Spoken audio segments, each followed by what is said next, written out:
তুই কি ছোটখাটো গাদ্দার? নামনে তো সেতো নাই বেতো নাই। নবীজি বলছে 99টা বড় বড় খাতা ভরপুর যদি গুনাহ, আর এক পাশে যদি কালেমা লা ইলাহা ইল্লাল্লাহ বিশুদ্ধভাবে দিল থেকে ইখলাসের সাথে কেউ পড়ে, তো আল্লাহ তাআলা সেই ঈমানের কালেমা, এই কালেমাটা মিজানের পাল্লার একটা পাল্লিতে রাখবেন, আর 99টা খাতা গুনাহের এক পাল্লিতে রাখবেন। তখন দেখা যাবে ঈমানের এই ছোট্ট কাগজ টুকরা যেই পাল্লিতে রাখছে সেটাই ভারী হবে। ফাসাকুলাতিল বিতাকা ওয়া তাশাতিস সিজিল্লাত। নবী সাল্লাল্লাহু আলাইহি সাল্লাম বলেন, ঈমানের ছোট্ট কাগজটাই ভারী হবে, গুনাহের সবগুলো খাতা হালকা হবে। এই জন্য ভাই আল্লাহ তাআলা আমাদেরকে সবচেয়ে বড় সম্পদ দিয়েছেন ঈমান।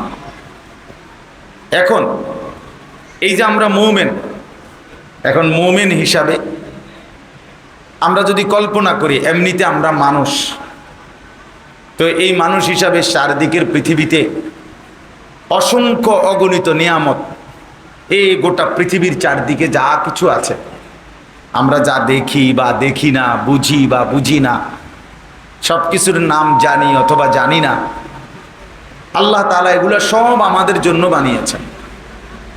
হুয়াল্লাযী খালাকা লাকুম মা ফিল আরদি জামিআ। দেখেন 40 থেকে 50 মিনিটের ভিতরে মুনাজাত হয়ে যাবে। আপনারা এখনো অনেকে ওই ডাইনে তাকান বামে তাকান, সদর বদর করতে আছেন, মোবাইল রে ঘুরান, হ্যাঁ মোবাইলটা লইয়া ঘুরায়, মানুষের ছবি উড়ায়। মানুষের কি অভাব পড়ছে বেটা মোবাইলের ভিতরে? আহাম্মক, মানে যেখানে বসবে ওখানেই মোবাইল থেকে মুক্ত হবে না, সোজা হিসাব এটার বই বই ঘুরাইতে আছে, মানে মানুষ উড়ায়, চশমা উড়ায়, টুপি উড়াইতে আছে, শার্ট উড়াইতে আছে, বুতাম উড়ায়। আহাম্মক মানুষ, জিন্দিগিটাই মোবাইল, মোবাইলটাই জিন্দিগি। হাসি কান্না আনন্দ বেদনা, রাত দিন সকাল দুপুর, ভালোবাসা আবেগ উচ্ছ্বাস, বুদ্ধি প্ল্যান প্রোগ্রাম পরিকল্পনা চিন্তা চেতনা সব কিছু মোবাইল। এটা কি জিন্দিগি আশ্চর্য। চলেন ভাই, তো বলতেছিলাম মনোযোগ দিলে ভালো হবে। আমি আসলে দিনভর আমার একটু বেশি ব্যস্ততা ছিল, আমরা অনেকগুলো কাজ করতেছি। আমি জোহরের আগ থেকে শুরু করে আমি আজ দুপুরের খানা খাইছি মাগরিবের পর, মাগরিবের নামাজ পড়ে তো খানা খাইছি দুপুরের বাদ, তারপরে আসছি এখানে। এই কারণে দেরি করা যাবে না। তো দেখেন বলতেছি, আল্লাহ তাআলা এই পৃথিবীর চারদিকে বৃষ্টি হয়।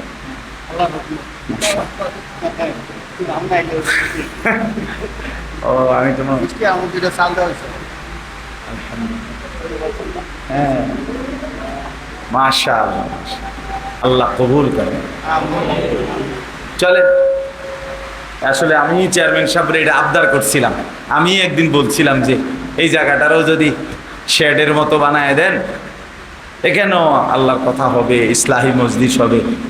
বলছি আমি আসলে ডেট দিতারি নেই, তো আজকে তো আলহামদুলিল্লাহ আল্লাহ তাআলা কবুল করছে। তো চলেন, তো আল্লাহ তাআলা এই চারদিকে যত নিয়ামত, আসমান জমিন চন্দ্র সূর্য গ্রহ নক্ষত্র, আলো বাতাস রোদ বৃষ্টি, ঘর সংসার স্ত্রী পুত্র পরিজন, টাকা পয়সা বাজার ব্যবসা, ক্ষেত ফসল কৃষি, এই সব কিছু আল্লাহ তাআলার দেওয়া নিয়ামত। আল্লাহই দিয়েছেন। কে দিয়েছেন বাবা বলেন? আল্লাহই দিয়েছেন। হুয়াল্লাযী খালাকা লাকুম মা ফিল আরদি জামিআ। আল্লাহ তাআলা বলেন তিনি আল্লাহ যিনি তোমাদের জন্যই জমিনের সব কিছু বানিয়েছেন। সুবহানাল্লাহ, সব বানিয়েছেন। সাখখারা লাকুম মা ফিস সামাওয়াতি ওয়াল আরদ। আল্লাহ তাআলা বলেন আসমান ও জমিনের সব কিছু আল্লাহ তাআলা তোমাদের অধীনস্থ করে দিয়েছেন। আল্লাহই সাখখারা, তাসখীর মানে তোমাদের বশীভূত, তোমরা যাতে আয়ত্ত করতে পারো। আল্লাহ তাআলা যদি না করতেন তো তোমাদের বিমান শূন্যে উঠতো না। আল্লাহ তাআলা যদি পানিকে তোমাদের নিয়ন্ত্রণ করার ক্ষমতা না দিতেন তো তোমাদের জাহাজ পানিতে ভাসত না। আল্লাহ তাআলা বলেন এটা আল্লাহই করেছেন, আল্লাহই করেছেন, আল্লাহই করেছেন। আল্লাহ তাআলা এই সমস্ত নিয়ামত যা আমাদেরকে দিয়েছেন, এই আয়াতের মধ্যে আল্লাহ তাআলা বলেন, বান্দা তোমরা যে মুমিন ঈমানদার, আশেপাশের এই জগতের সব কিছু তো আমি সবাইয়ের জন্য দিছি। এগুলো তো আল্লাহ তাআলা ঈমানদার, নাফরমান, অনুগত, অবাধ্য সবাইকেই আল্লাহ তাআলা এই পৃথিবীর সমস্ত নিয়ামত ভোগ করাচ্ছে না? কি বলে? তো তুমি যে মুমিন, তো তোমার আলাদা কি দিলাম? আমি যদি প্রশ্ন করি, আল্লাহ আপনি আমারে আলাদা কি মূল্যায়ন করলেন? ভাত তো কাফের বেঈমানরা দিছেন, ভাত, তরকারি, বউ, বাচ্চা, ঘর, সংসার, চাল, ডাল, তেল, সাবান, এগুলো তো সবাইকে দিছেন। আমি ঈমানদার হিসাবে আমাকে আলাদা কি দিলেন? এই আয়াতের মধ্যে আল্লাহ তাআলা বলেন, লাকাদ মান্নাল্লাহু আলাল মুমিনিনা, অবশ্যই আল্লাহ তাআলা সমস্ত মুমিনদের উপরে বিশেষ দয়া করেছেন, বিশেষ নেয়ামত দিয়েছেন। সেটা কি? সেটা কি? ভাতের থালা নাকি? কি বলেন? ভাত? আল্লাহ তাআলা বলেন সেই বিশেষ নিয়ামত যেটা তিনি ঈমানদারদেরকে দিয়েছেন সেটা হলো ইয বাআসা ফীহিম রাসূলাম মিন আনফুসিহিম। আল্লাহ তাআলা বলেন, ঈমানদাররা, তোমাদেরকে আমি সবচেয়ে বড় যে নিয়ামত বিশেষ দিয়েছি সেটা হলো আমার শ্রেষ্ঠতম কলিজার টুকরা, আমার আখিরি নবী, আমার রসূল তোমাদেরকে দিয়ে দিলাম। এইটা আমার বন্ধু দিলাম, আমার রসূল দিলাম। ইয বাআসা ফীহিম, যে আল্লাহ তাআলা প্রেরণ করেছেন তাদের মাঝে মুমিনদের জন্য রাসূলাম মিন আনফুসিহিম, রসূলকে। তা আল্লাহ তাআলা বলেন আমার সবচেয়ে প্রিয়জন, আপনজন, আমার কলিজার টুকরা, আমার বন্ধু, আমার হাবিব, আমার মাহবুব, আমার রসূল, যাকে আমি সবার আগে সৃষ্টি করেছি, যাকে আমি রব্বুল আলামিন বড় বেশি আদর করে আমার কাছে রাখছি। সোয়া লাখ আম্বিয়া এবং সমস্ত নবীর উম্মতরা আমার বন্ধুকে চেয়েছে, আমি কাউকে দেই নাই। শেষ পর্যন্ত তোমরা আমার আখিরি বান্দা, তোমাদেরকে আমার রসূল, আমার বন্ধু, আমার প্রিয়কে তোমাদের জন্য দিয়ে দিয়েছি। ইয বাআসা ফীহিম রাসূলাম মিন আনফুসিহিম। এই জন্যই পৃথিবীতে আমরা ঈমানদাররা ঈমানের পরে সবচেয়ে বড় যেই সম্পদ আমরা পেয়েছি, এমনকি ঈমানের দৌলতটাও আমরা যার মাধ্যমে সন্ধান পেয়েছি, তিনি আমাদের রসূল মুহাম্মদুর রাসূলুল্লাহ সাল্লাল্লাহু আলাইহি ওয়াসাল্লাম। সাল্লাল্লাহু আলাইহি ওয়াসাল্লাম আল্লাহ তাআলা আমাদেরকে দান করেছেন, দিয়েছেন তো সবার জন্য, কিন্তু চিনেছি আমরাই উচ্চারণ করি মুহাম্মদুর রাসূলুল্লাহ, আমরা উচ্চারণ করি ওয়া আশহাদু আন্না মুহাম্মাদান আবদুহু ওয়া রাসূলুহু। আমরা এটা বলি, আমরা এটা বিশ্বাস করি, আমরা এই রাসূলকে গ্রহণ করেছি, আমরা এই বন্ধুকে গ্রহণ করেছি আমাদের আল্লাহর পক্ষ থেকে। আল্লাহ তাআলা বলেন, এই যে তোমরা রাসূলকে নিলা, তোমাদের জন্য দিলাম, এটাই তোমাদের উপরে বিশেষ নিয়ামত। সুবহানাল্লাহ, বিশেষ নিয়ামত। রাসূল পেলাম, আখিরি নবীকে আমরা পেলাম। আল্লাহ তাআলা সবচেয়ে বড় নিয়ামত আমাদেরকে দিয়েছেন। এবার আল্লাহ তাআলা বলেন যে হে ঈমানদার বান্দা, তাহলে তুমি প্রথম বুঝলা যে আমি আল্লাহ ঈমানদারের উপরে সবচেয়ে বড় যেই নিয়ামতটি দিলাম সেটা হলো আমার রসূল দিলাম, আমার বন্ধুকে দিলাম, আমার প্রিয়কে দিলাম। এখন প্রশ্ন হলো কেন দিলাম? আমি রসূলকে কেন দিলাম তোমাদের জন্য? তো কোরআনুল কারীমের মধ্যে এই আয়াতটা, মানে এই আয়াতের বক্তব্যটা যা, এটা 4 জায়গায় আছে। কোরআন শরীফে 4 বার এই একই কথা আল্লাহ বলছে যে কেন আমি রসূল পাঠাইলাম, কেন এই সবচেয়ে প্রিয় বন্ধুকে তোমাদের জন্য দিলাম, কেন? তোমরা সবাই তার নামে যখনই সুযোগ পাইবা জিলাপি খাইবা, এই জন্য। এই জন্য দিলাম। তোমরা আমার এই বন্ধুর নামে যখনই মন চায় বিরিয়ানি খাবা আর খিচুড়ি খাইবা আর দুইয়ান করে জিলাপি লেবা সবাই, এই জন্য রসুল দিচ্ছে। এত বড় শ্রেষ্ঠতম রসুল দিল জিলাপি খাওয়ানো। কি পরিমাণ দুর্ভাগ্য বলেন, কি পরিমাণ বদনসিব যে এত বড় শ্রেষ্ঠতম রসুল পেয়ে আমরা তাকে মূল্যায়ন করলাম। আমাদের মূল্যায়নটা হলো এই যে আমরা তার নামে দুই একটা শিহুলি কইয়া আমরা কিছু বিরিয়ানি কিছু খিচুড়ি খেলাম। ওফ, কত বড় মহান রসুলকে আমাদের মূল্যায়ন। কোরআনুল কারীমের মধ্যে আছে, আল্লাহ তাআলা বলেন, কুল ইয়া আইয়ুহান নাস ইন্নী রাসূলুল্লাহি ইলাইকুম জামিআ। হে নবী, আপনি বলে দেন, হে পৃথিবীবাসী, সমস্ত মানুষরা শোনো, ইন্নী রাসূলুল্লাহি ইলাইকুম জামিআ, নিশ্চয়ই আমি মুহাম্মদ তোমাদের সকলের জন্য আল্লাহর রসুল, সবার জন্য আমি রসুল।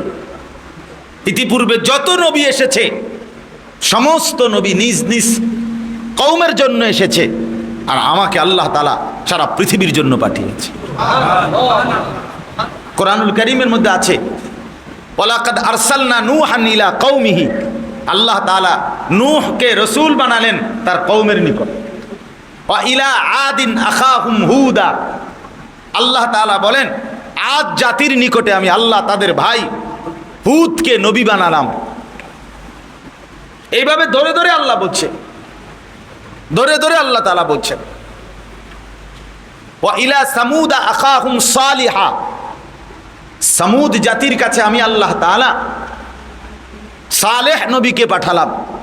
তাহলে আগে সমস্ত নবীরা নিজ নিজ একটি নির্দিষ্ট অঞ্চলে নির্দিষ্ট একটি কওমের জন্য নবী হতেন, কিন্তু আল্লাহ তাআলা বলেন এবার যাকে পাঠালাম তাকে আমি গোটা আলমের জন্য পাঠাই। ওমা আরসালনাকা ইল্লা কাফাতাল লিন্নাস, আল্লাহ বলেন আপনাকে আমি রসুল বানিয়েছি কাফাতাল লিন্নাস, সারা বিশ্ব মানবতার জন্য, সারা পৃথিবীর মানবতার জন্য। শুধু মানবতার জন্য আপনি, শুধু মানুষের জন্য না, আল্লাহ বলেন আরো এক ধাপ আগায়া বলেন, বন্ধু আরো আগায়া বলেন যে যত কিছুর রব আল্লাহ তত কিছুর রহমত মুহাম্মাদুর রাসূলুল্লাহ। আপনি বলেন আমি হলাম রব্বুল আলামিন, আপনি হলেন রাহমাতুল লিল আলামিন। এই কুল কায়নাতের যত কিছুর রব আল্লাহ তত কিছুর জন্যই রহমত কে? মুহাম্মাদুর রাসূলুল্লাহ সাল্লাল্লাহু আলাইহি ওয়াসাল্লাম। তাইলে কত বড় রসুল আমরা পেলাম।